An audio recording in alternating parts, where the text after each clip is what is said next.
En el K-pop hay una regla que nadie escribe, pero que todos entienden. Sonríe con educación. Mantente dentro del concepto. Sé poderosa, pero no demasiado poderosa. CL rompió esa regla antes incluso de debutar. Mucho antes de subirse a un escenario gritando I am the best, antes del delineado intenso, antes de las Fashion Weeks globales y de las entrevistas en Estados Unidos, Lee Cherin era solo una chica creciendo entre países distintos. Nacida en 1991 en Seúl, CL no creció en un solo lugar. Pasó años en Japón y en Francia, adaptándose a culturas, idiomas y expectativas diferentes. Mientras otras trainees memorizaban coreografías en un mismo estudio, CL estaba aprendiendo a existir en varios mundos a la vez. Y eso importa, porque cuando creces ajustándote todo el tiempo, o te encoges o te vuelves adaptable. CL eligió la segunda opción. A los 15 años hizo la audición para Wigeji Entertainment, una de las agencias más grandes de Corea del Sur. La historia dice que no solo mandó un demo y esperó, dicen que siguió apareciendo, insistente, decidida, un poco terca. Si el K-pop tuviera una categoría llamada ambición agresiva pero con modales, CL habría ganado. Cuando por fin debutó en 2009 como líder de Done 1, la industria no sabía muy bien qué hacer con ellas. No eran el típico grupo de idols dulces, sincronizadas y con estética de muñeca que dominaba los charts. Eran ruidosas, eran experimentales. Vestían como si la Semana de la Moda hubiera chocado con una película de ciencia ficción. Y CL no era solo una integrante, era el centro de gravedad. Carismática, feroz, un poco intimidante. Pero aquí viene lo curioso.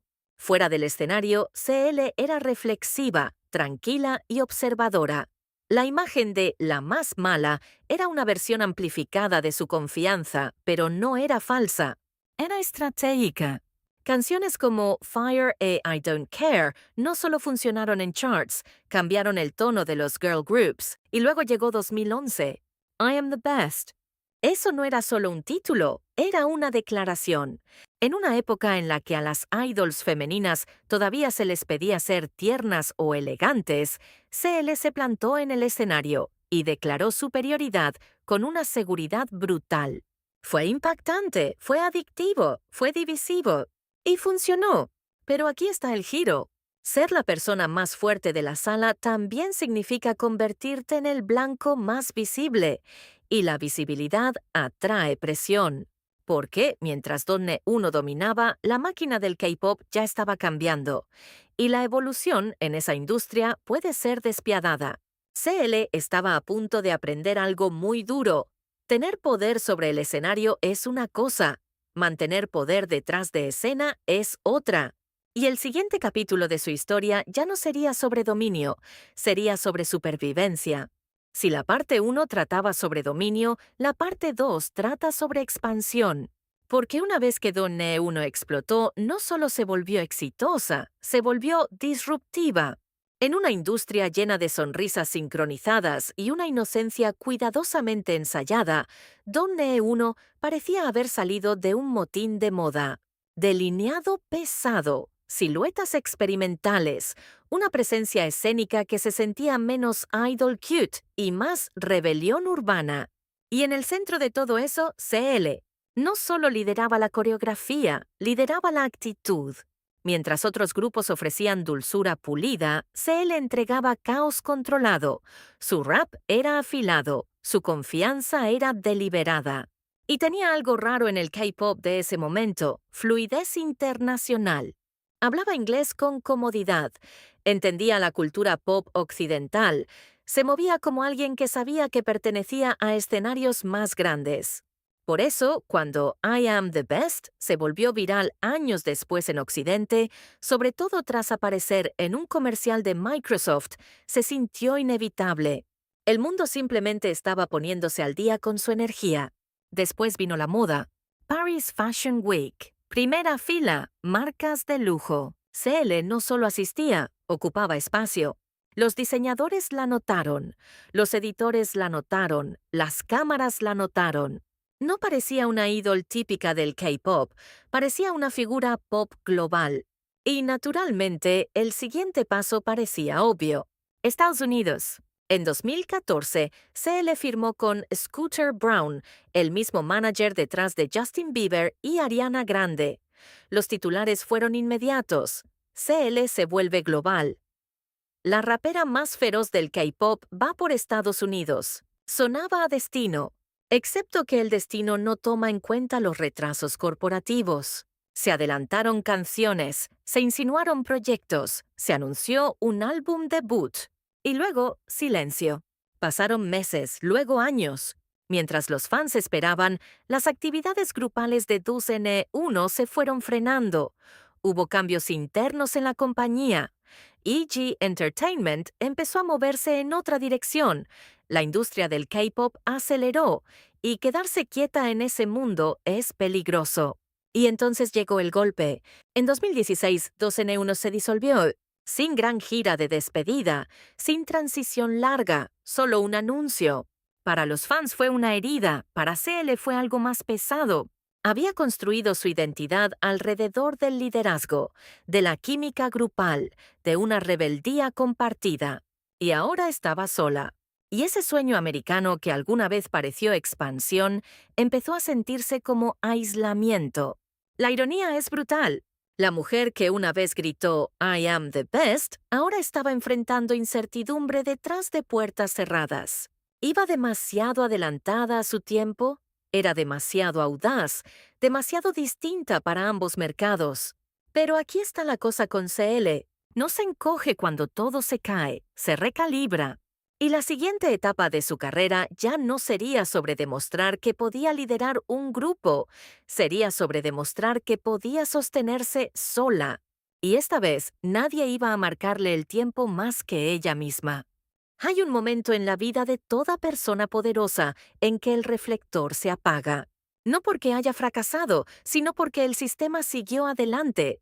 Después de que 2NE1 se disolviera oficialmente en 2016, CL no solo perdió un grupo, perdió impulso. Durante años la presentaban como la líder de 2NE1. De repente, esa frase quedó suspendida en el aire. Su esperado debut en Estados Unidos con Scooter Braun se había estancado. Las promesas de álbumes se disolvieron en actualizaciones vagas. Los fans se impacientaron.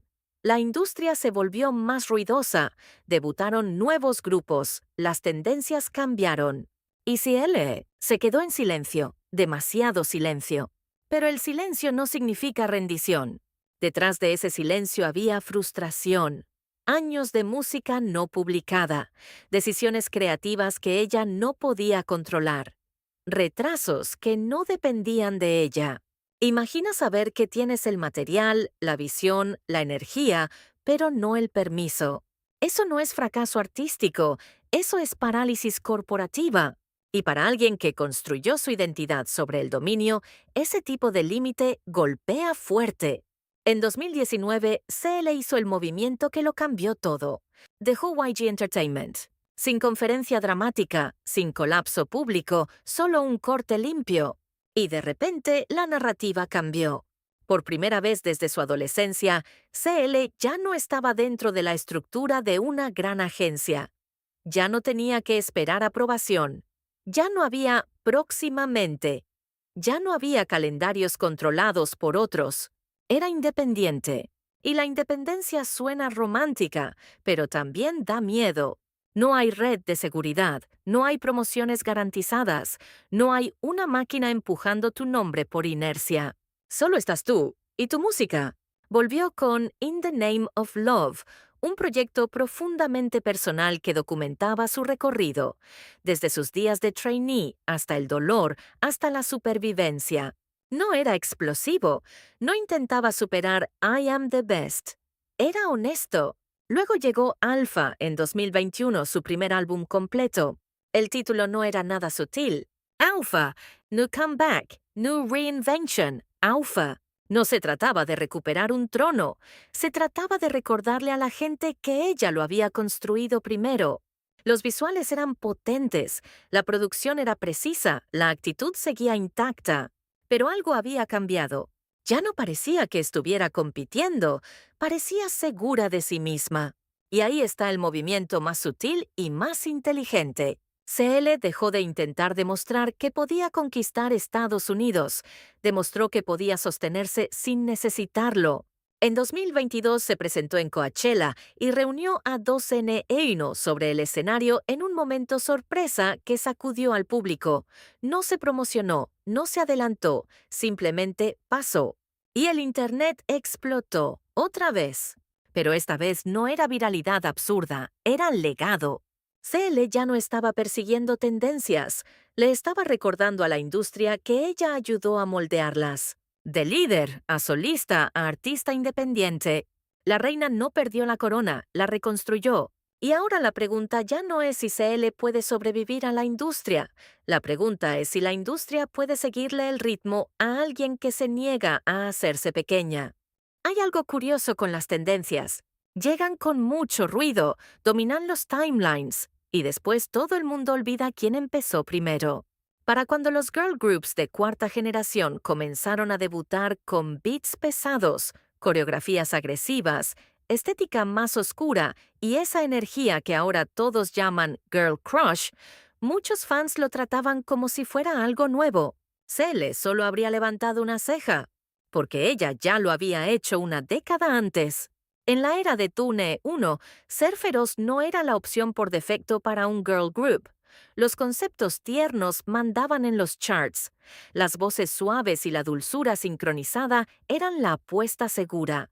Pero CL se plantó en el escenario con cuero, delineado lo bastante afilado como para cortar vidrio, y proclamó dominio como si fuera un derecho de nacimiento. No estaba intentando verse adorable, no estaba intentando ser fácil de digerir, estaba intentando ser imposible de ignorar. Y ese plano no solo influyó en el K-pop, también influyó en la moda. La relación de CL con las marcas globales de lujo no fue casualidad. No se volvió ícono fashion solo porque llevara ropa cara. La llevaba como si fuera armadura. En Paris Fashion Week no era la invitada K-pop número 4, era CL.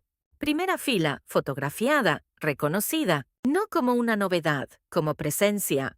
Y esa diferencia importa, porque durante años a muchos artistas asiáticos los invitaban a eventos globales como un agregado cultural. CL entraba como si tuviera acciones en la empresa. Su estilo no era minimalista, no era seguro, era exagerado, audaz, oversized y sin disculpas. Y aún así, lograba que se viera controlado. La moda no la suavizó, la amplificó. Pero aquí es donde se vuelve interesante. Mientras su personaje escénico gritaba energía alfa, sus entrevistas mostraban reflexión, vulnerabilidad, conciencia del peso que trae la visibilidad.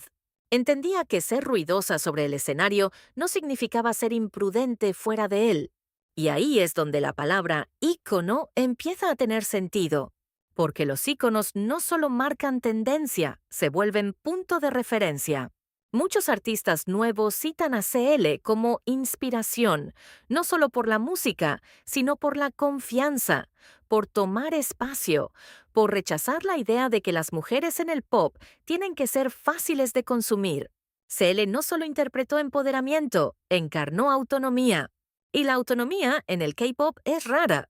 Pero quizá la parte más irónica de su recorrido sea esta.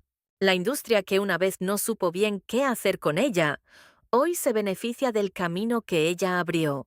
El styling agresivo, los girl groups con rap pesado, la ambición de crossover global.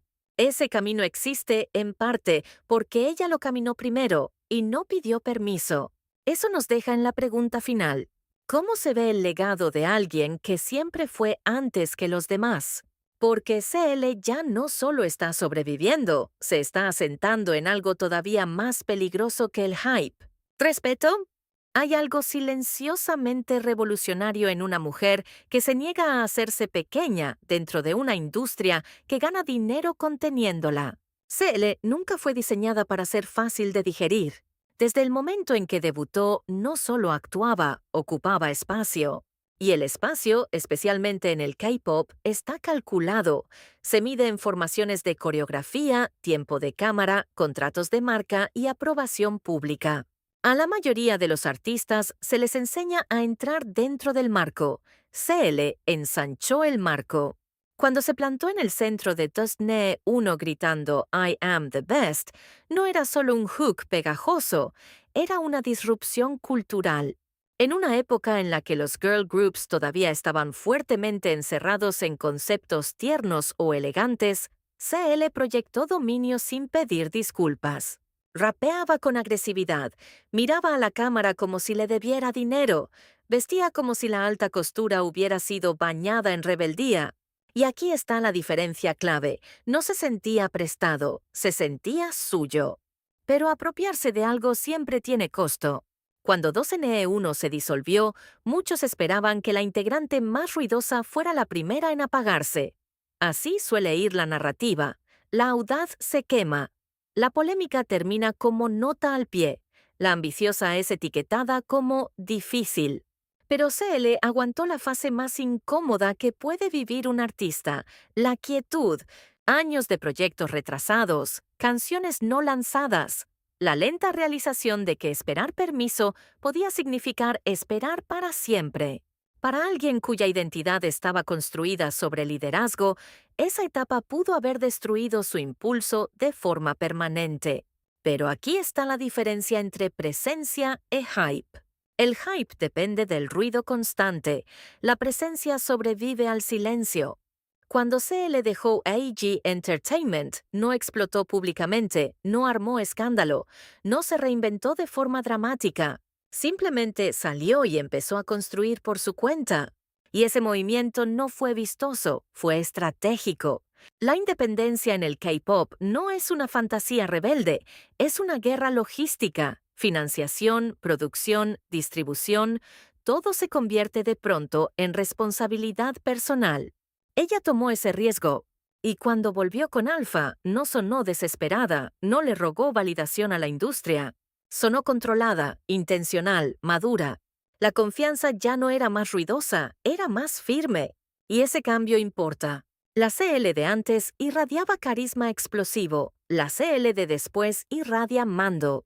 Hay diferencia entre ser la tormenta y ser el clima. Y luego llegó Coachella 2022.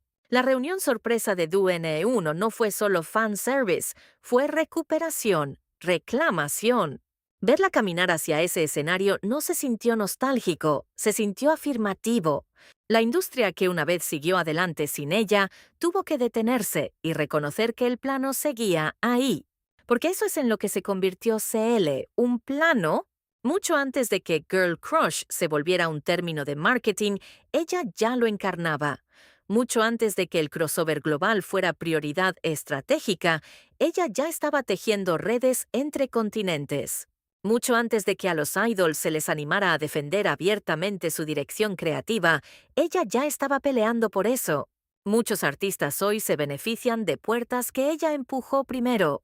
Y la parte más poderosa nunca se suavizó para hacer el camino más fácil. No diluyó su tono de rap para encajar en la radio occidental. No giró hacia baladas seguras para reconstruir imagen. No persiguió tendencias para agradarle al algoritmo. Se mantuvo afilada. De trainee adolescente a líder de un grupo que definió una generación, a solista frenada por la inercia corporativa, a artista independiente que ya no exige hype, sino respeto. La historia de CL no trata de dominio constante, trata de negativa.